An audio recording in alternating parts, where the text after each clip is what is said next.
Edit. Not my ult. Got him. In my box. 209. Nice. Bandicam. Nice.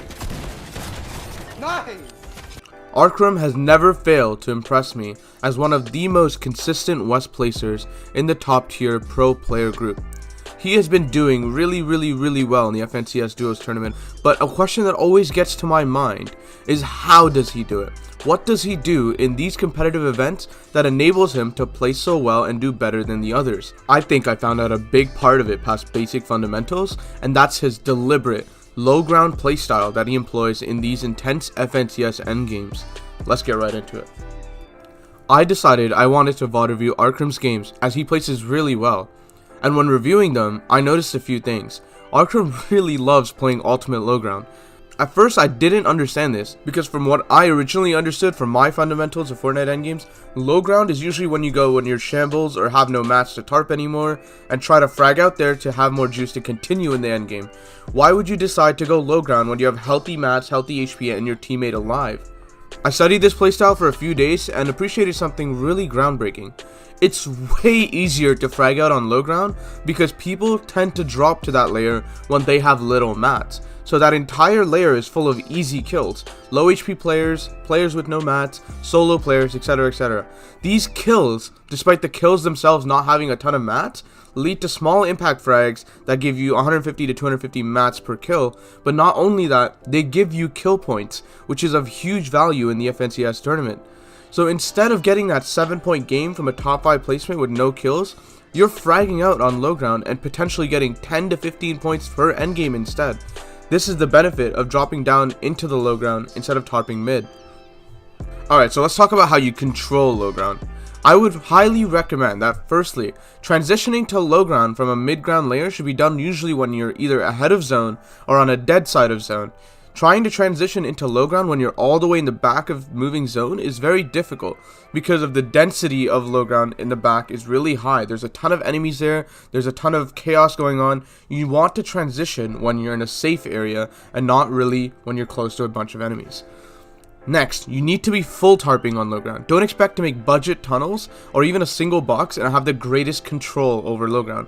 Placing your own builds not only gives you incredible control over this whole layer because you have tons of edit options, but it also denies builds from enemies. You want to be investing your mats into this layer if you want to control it and absolutely frag out. Tunnel out, use mats extensively because you have expectations of getting easier impacts, and be sure to have a whole tunnel ready just to own this layer.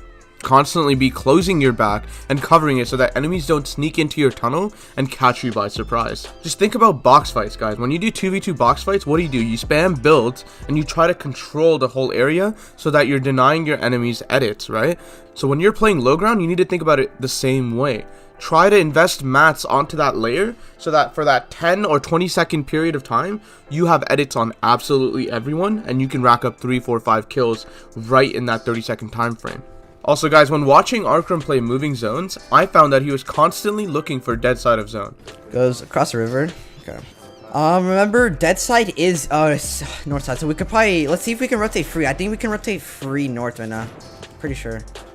What dead side essentially means is that there's usually a more condensed side of moving zone and a less condensed side of moving zone.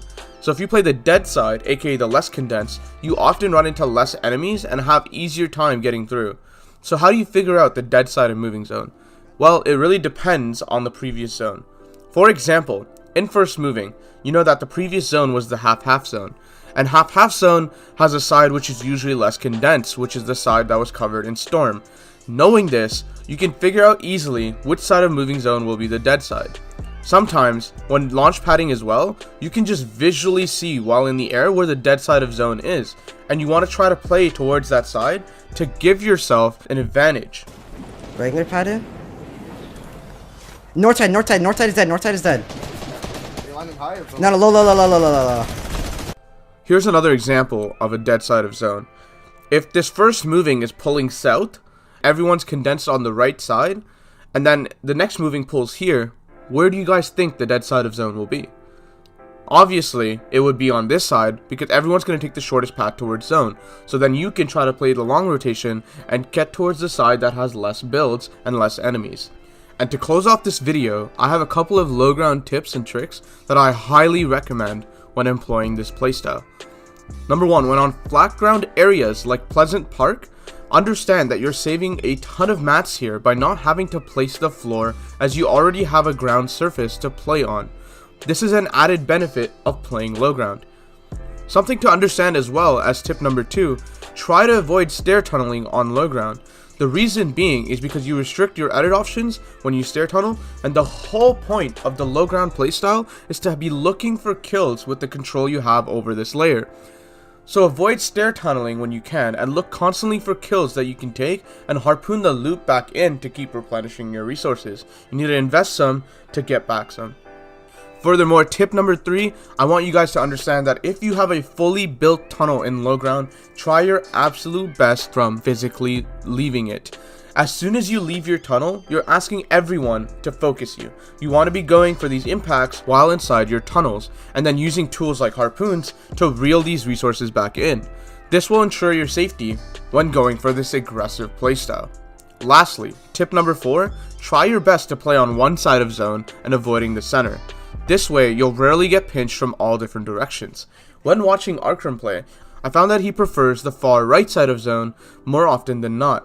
Obviously, there are other factors that play into which side of zone you want to choose, but when I found that ARKHRAM had no reason to choose one side over the other, he tended to lean towards the right. This makes complete sense, because when you play on the right side of moving zone, you allow yourself to have right peaks when looking backwards into the moving zone, whereas it's much more difficult to do this when leaning on the left side.